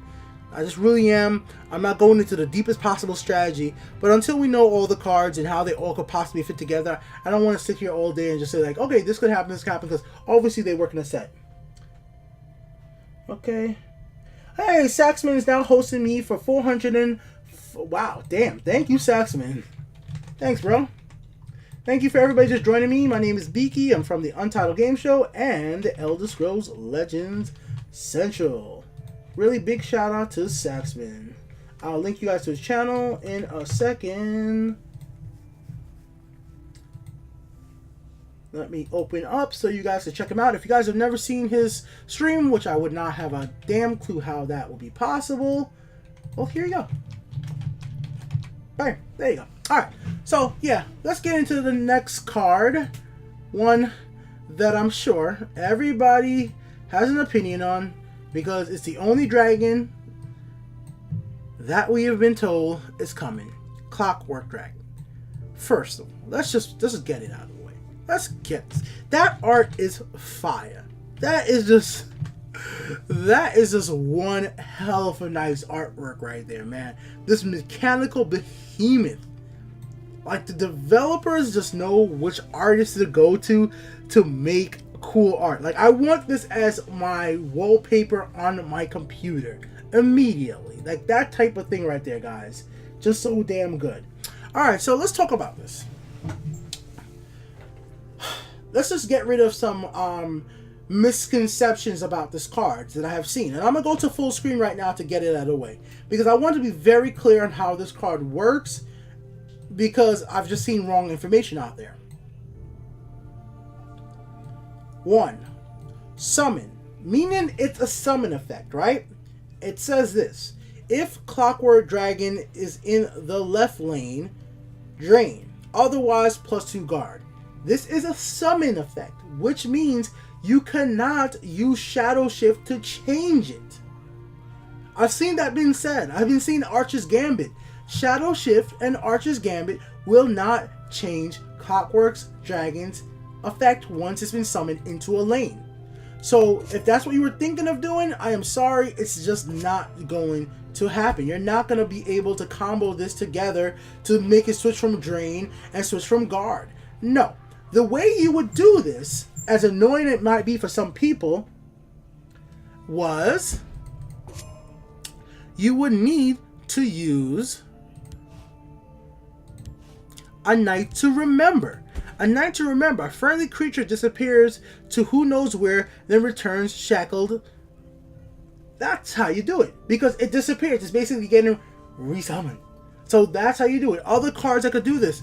Illusion. So that's just something I just want to get out of the way right away. That's how this card works. It's a summon effect. And that's... Unless somehow I'm just crazy and I don't understand summon effects in this game, that's what I get from the card. It's a summon effect, meaning that you moving it from lane to lane, using Doommerks, Smuggler, anything like that, won't have this card changing back and forth. But if you use somebody like Cloud Resolutionist, yeah, then it's gonna, well, it's gonna be in the same lane anyways. So, yeah, actually gonna be the same damn thing. Wow, it's nice to see new people who play this game. Hello, Untitled. Well, thank you. Thank you. You can resummon him with these cards, but do not keep the first one just like the second one. I'm definitely not new, though. Just letting you know, Omega, I've been playing this game for over a year, and I've been streaming this game for, well, about 2 months now. So I haven't been streaming for that long, but I've been playing this game for over a year. I've definitely been here a long time. I have a YouTube channel. The YouTube channel is called Elder Scrolls Legend Central, or TES Legend Central. It's made with a bunch of community videos. I have a Discord around the game called the Elder Scrolls Legends Tavern. We have about 100 people now, or about to, and we discuss the game there. I do a lot of tips and tricks for new players and deck builds all the time. There's deck builds in the Discord. The deck builds on Legends-Decks. My profile is there. Some of them people really like, some of them don't. A lot of good stuff there. Just wanted to let you guys know for new people here just joining me today. Alright, so yeah, Clockwork Dragon, after giving that little explanation out of the way, let's actually talk about the cards. Do I like it? Is it awesome? At this very moment, I have not gone through every single type of dragon deck there is to think about where it would fit, but I don't know, man. It's just, its stats are not bad, but being a 4/6 guard is alright. Being drained, it's risky because it's being drained in the left lane. Being drained in the left lane is open. Like, think about that. Cliff Racer. You open yourself up instantly to a Cliff Racer when you summon a card like this. Like, you put this on the field in the left lane to get the drain. The opponent plays, it's now your opponent's turn, like turn 5, you play this. So your opponent's turn, they have 5 magic, they play the Cliff Racer, they remove you. Or they play a Lightning Bolt, they remove you. Like, you know, you're just in the lane to get taken out. Or your opponent could be Battle Rage Orc and just use 2 of those if they have 6 Magicka, or equip the item with you and remove you. Or they could play Stormcold Vanguard, equip that with an item, remove you. Like, the drain factor of this one is what makes me so hesitant. You're gonna have to maybe want to play this in something where you are moving creatures around, because you want to use Shadow Shift and get the drain effect at +6, and then move it into the right name. And then if you think about it, it's like Werebat is like so superior for the drain effect that I'm just like, I don't know. I don't know if it's like, I'm just talking about for Dragon decks. I'm gonna talk about the other part of it too. It's like the prophecy on this just makes this a better drain creature. Now, let's talk about the other part of this though. For a neutral card, oh hell yes, this is needed. This card is so needed. Neutral has needed ways to gain drain in such a long time. I've been asking for it for such a long time. Look at all the neutral cards in the game right now. Like, let's just look through them real quick. There is no direct way for a creature to get summoned that has drain. You have to hope for Munderstone and get it that way. So for there to be ability to get drain is super viable and could make neutral decks even more playable than they currently are. And I could definitely see me adding this into my Dwemer deck. This is definitely going to help people out complete their Centurion title. So if you're still playing for the Centurion title, this could help you complete that right now. And that's the type of thing that I'd definitely like to see. Like, I definitely could see myself with just this fun deck that I was put together. I could see myself taking out like taking out the support removals, taking out let's say, like I say, Journey, because it's just there for fun, and taking out Frenzy, let's just say, add in 3 Clockwork Dragons, because it could work. It could be fun. Because think about this. If you have Clockwork Dragon, right? You play it in the left lane. It survives a turn. You play Clockwork Dragons into Dwarven Dynamo. That becomes now a 9 damage creature with Guard and Drain. That's pretty beasty. That's pretty beasty. So, yeah, stuff like that I think Clockwork Dragon's going to be an interesting card. Untitled Game Show. Honestly, right now, I'm thinking I'd make a Scout plus neutral deck using Fabricants and Fabricants and have it be aggro. Hey, you know what? I'm glad.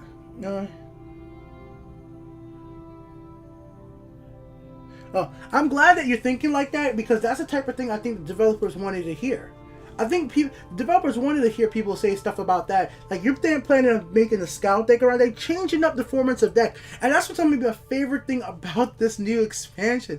It really is. It's just that the mix of different types of decks we're going to see built. Like this morning, I'll bring it up right now for you guys to see. This morning, I had a little break. And I was like, okay, let me play a few matches of Legends, right?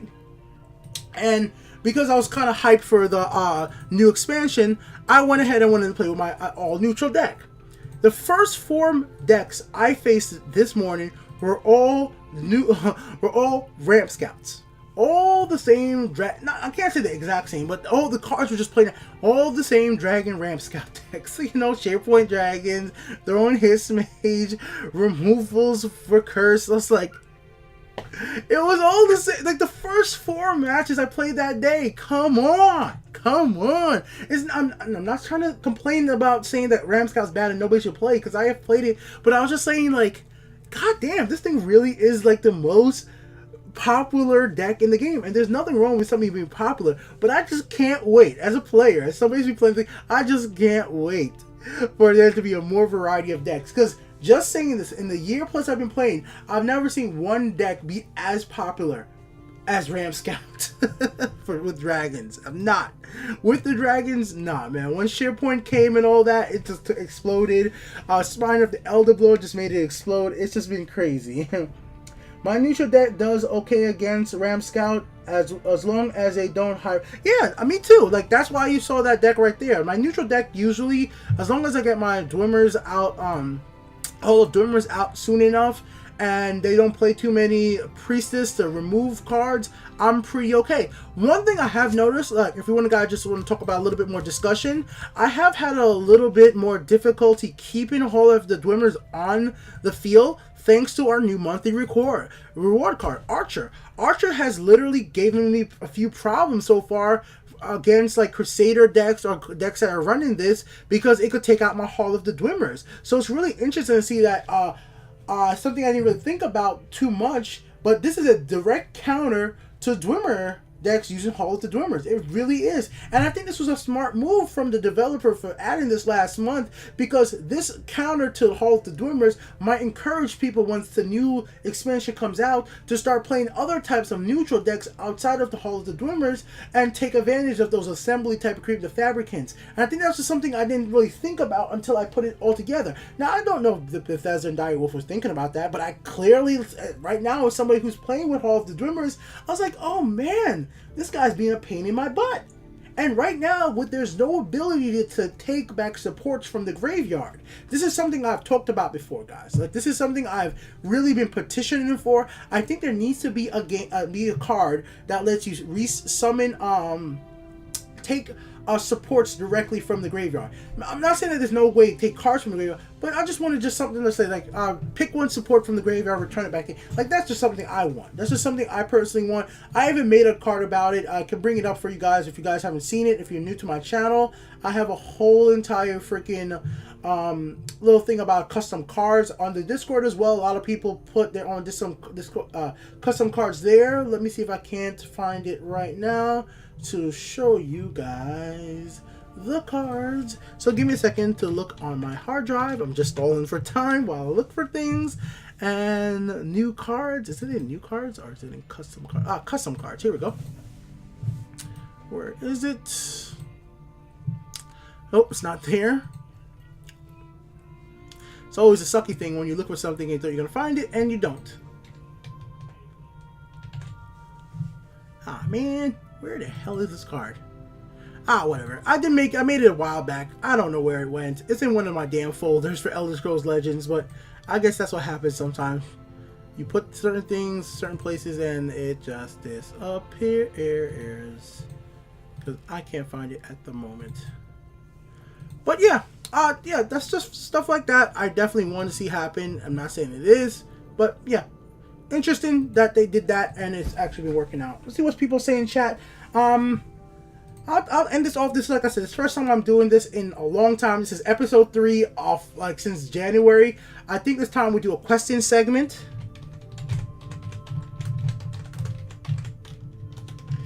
You guys just throw me some questions and I ended off with that. For today, this video will be on YouTube as well for anybody who wants to watch it there. And we'll go from there. If there are no questions, then we will just chill out and call it a wrap. And I'll play one match before we end the stream. Okay. Call me mute. Is Monk the best class? No. I'll answer your other question. Is Monk my favorite class? Yeah, it is. It is. Pillar for Monk is my favorite class. Is Pillar for Monk a good class right now? No. And I don't think this expansion is gonna help Pillar for Monk any better. Pillar for Monk has been disgraced. My masters, you guys don't even this was one of the first cards I crafted 3 of. And it has been not good anymore. One of my favorite cards in the game hardly gets played anymore. Anansi, poor Anansi. Okay.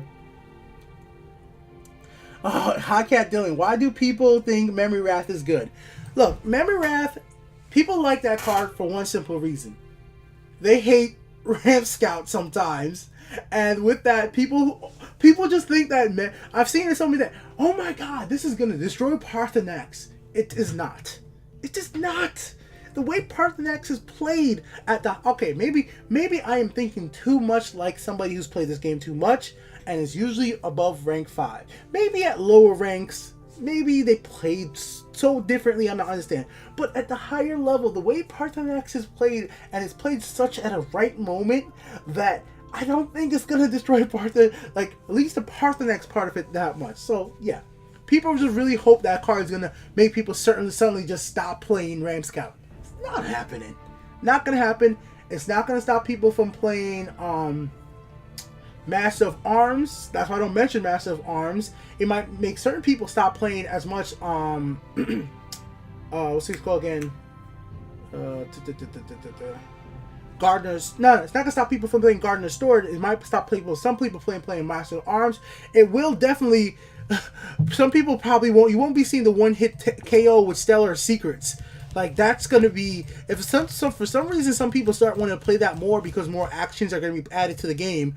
For whatever reason, if there's a reason why some people start playing the one-turn KO with this, you're going to see Memory Wrath all over the place. But just get off of Memory Wrath. Untitled Game Show. You should see my support Monk. No. I'm not saying that Monk is bad. I'm just saying it's not the best class. Monk is good. I like Monk. It's just Pilfer Monk. Come on. I think everybody, you have to agree with me, man. If you are out there and you are hitting Legends every single month with a Pilfer Monk, I applaud you. Now, you're grinding. You have to be grinding, or you have to get some real lucky. Because it's just not the way it used to be. Like, I mean, like, straight up classic Pilfer Monk. Now, it doesn't seem that so much in the way of this expansion is going to be aimed towards that deck, and unfortunately, but Monk, as a whole, Monk is good. I mean, I'm not saying Monk is bad, because if we look at my deck list, which you won't see too many Monk decks, but one of my favorite decks, it still says Test, and I'm still changing it. My favorite deck, one of my favorite Dragon decks, is an Alduin deck based in Monk. This deck consistently, this is like, I've played so many decks around Alduin. I've seen so many people. This deck consistently draws out Alduin, consistently gets Alduin in play, and it works because of Altar of Despair, which I only need one, and, you know, Alduin, it works so well. I love it. So, there are decks in Monk using supports, using stuff like that that have a really fun time. You know, become legends with Pillifer. Like, that's just a funny one right there. Pillifer shout. So there are Pillifer decks out there that work, and monk deck that's out there, but it's not great. Call me mute surprise. Oh, call me mute. Why is Dylan a pickle? Well, I think the only appropriate answer for that is let's just bring up the appropriate answer for that. Hold on a second. Give me a second. I'll get back to that question in a moment because there is a right answer for that. Hold up. Hold up. We're gonna. This is so inside joke. It should not even be answered. But I said Q&A, so I will answer. I will answer your. This is why. That's why. That's the answer. That's why. If you want to take that as an answer, that's the answer. Oh no! Guys, you might have to ask me a question again. I accidentally closed down chat. I missed some of the questions. Oh no. If you ask me a question, please repeat the question. I accidentally closed down chat for a second. Let's see if I can go back. Cannot. Congrats, you have been selected to win 1 legendary pack. Hey, congrats. Hey, congrats. Alright, guys, let's go ahead and we'll have 1 match before we end out the stream. Just give me 1 second. I'll be right back going to the bathroom. Alright, ladies and gentlemen, let's get into a match. We're going to be playing with a mid-range spell sword. 1 match for today. Let's see if we can win it or not. I'll try to end out each one of these episodes with this. Thank you, Dylan. Thank you, hi, Andy. Thank you, Call Me Mute. Acid. Lindsay Bear. Whiskey Fishy. Everybody came. Zenith, Dragon. Thank you all for stopping by. Let's have some fun. Alright, so we're starting off with Windkeeper Spell Sword, and we have Black Dragon. Bone Colossus is a little late game. I'm not sure if my opponent is playing late game, control or token yet, so we'll see. I prefer, if my opponent is playing token, we should see certain cards, but not yet. We're going to place it over here.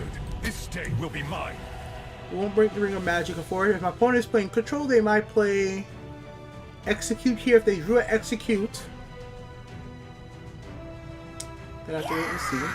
Shrieking Harpy, that's a good usual control card. Bless us, kind. May we serve you with every See no reason yet to play Black Dragon. I might kind of get lucky if he plays a high defender here.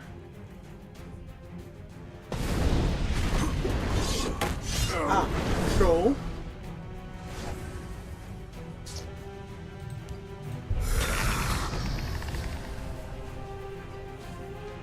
So, we have to see how this works.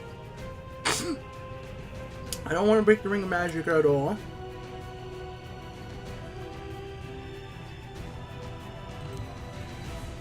I don't want to run out of cards versus my opponent either. There you go with Cunning Ally. Let's do this. No luck for my opponent there. Freaking Harpy. My opponent played 2 cards there.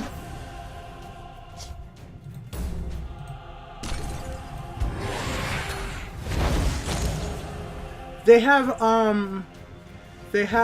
what's it called? Piercing Javelin. He'll use it now. Predictability is predictability, so.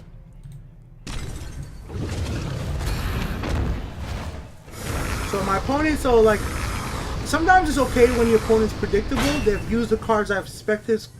Execute the Piercing Javelin. Now I just gotta hope that that's what he had in his hand, and he does have an extra Piercing Javelin.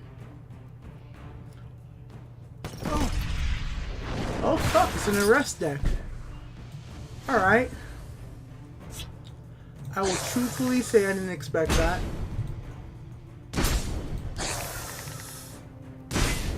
The Dark Brotherhood is a fox, and I shall cure it.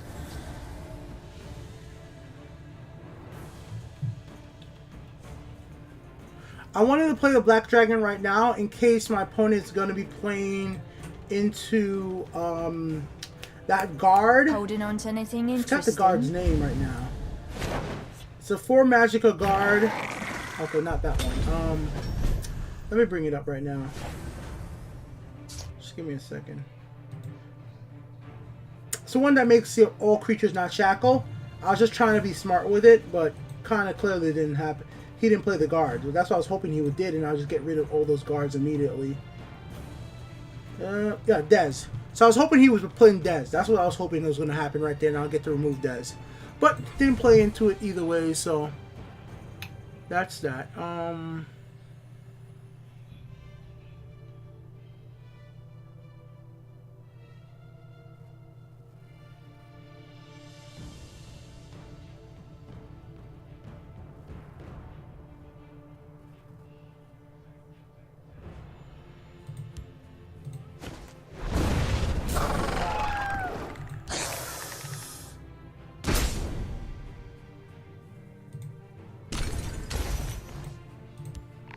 Fight for all Skyrim. I am death!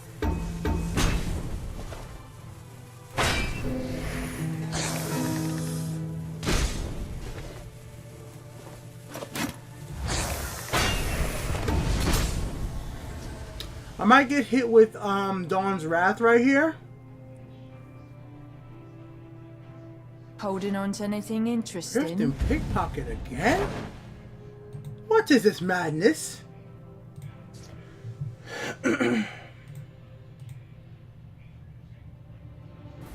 By our service, we honor Kai.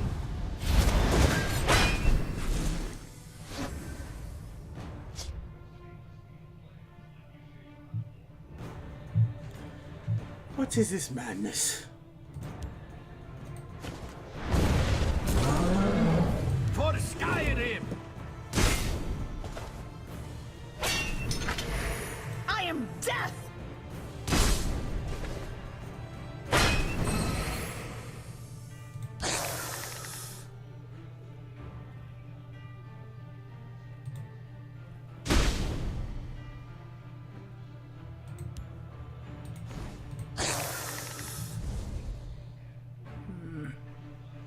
Alright, so I could get a 2-drop. Nah, doesn't matter.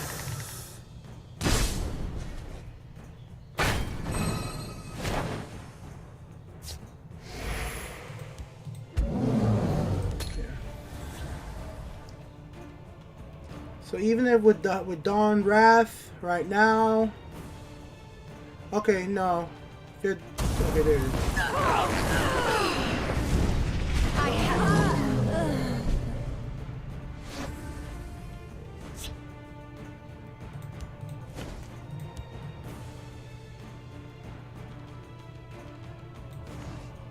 Yeah, your health is too No low. matter what.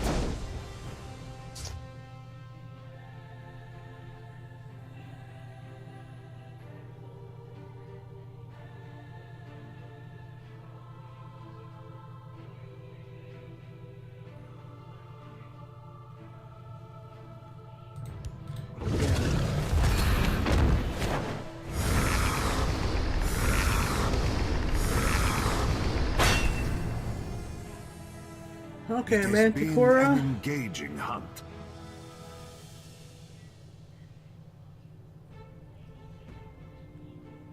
Manticora would only stop 1. Piercing Javelin. It has been an engaging hunt. Khajiit is done for. This one Thank you. makes Thank you. Thank you. Thanks, Bones the Third. There you go, Bones. I played so many mid-range spell sorts that I feel tired. I have to redeem 5 games with another deck. So there you go, ladies and gentlemen. Our 1 match for today, and it was a win. So hope you guys like that. So I'll throw out a prize chicken in chat just for the hell of it. If you guys can't see the emotes we're putting right now, use better TV Global emotes.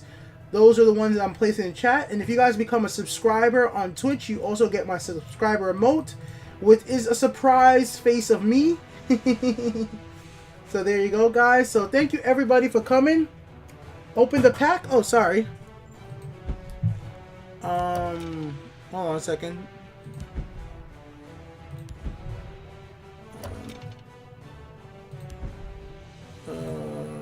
Okay. Wasn't sure if I get it. So hopefully we get some premium. I do want to make a all premium deck. I'm gonna have a discussion later on in another future episode about premiums. There's a few things I want to talk about premiums in this game, and I know some people don't like comparing one card game to another, but I started playing Gwent, and I think there is something to say about how Gwent is and how it handles premium, and just in general what I would like to see in the future of Legends outside of just the premium, the boards. There's a lot of different things that I think could just make this game a little more flashy and a little bit more exciting compared to like what they do with Elder Scrolls Online and the Skyrim. I think there is some type of like whimsy and magical feeling about those games at times that I think could be added into Legends. But let me just I'll get into that. Future topics are coming. I'm gonna be using the Discord on this channel as well, the Elder Scrolls Legends Tavern, to take topics for this. And also something else I want to do, and I really hope let's see, why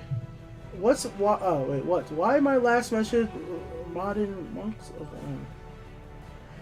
I'm sorry about that. But something I want to do in the future, because right now I'm doing this by myself, so it's always hard to do a podcast by yourself. I'm hopefully to get my friend to do this with me, but if they can't do it with me, what I actually really want to do is get the community in the Discord to be able to do this.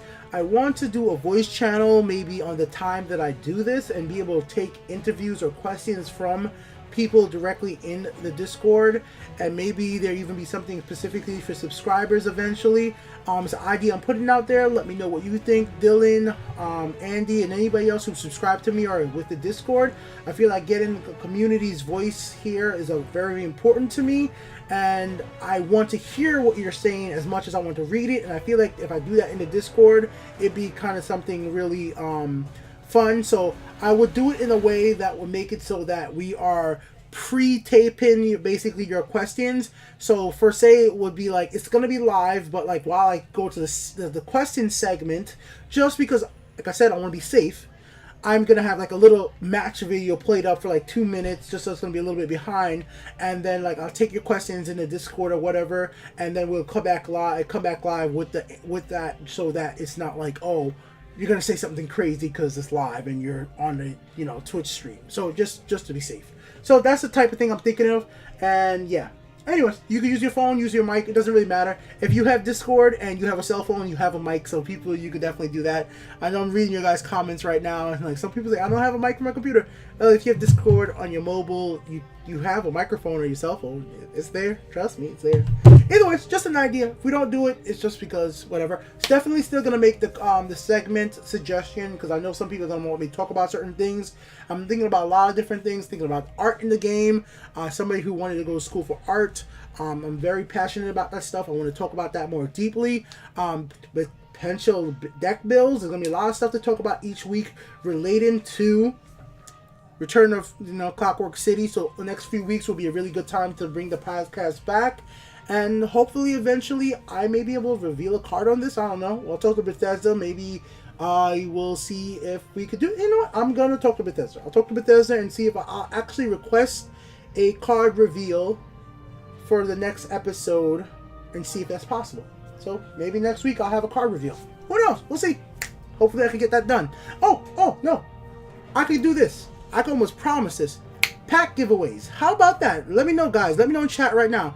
Would you guys want to have pack giveaways during the show live? I could get set up.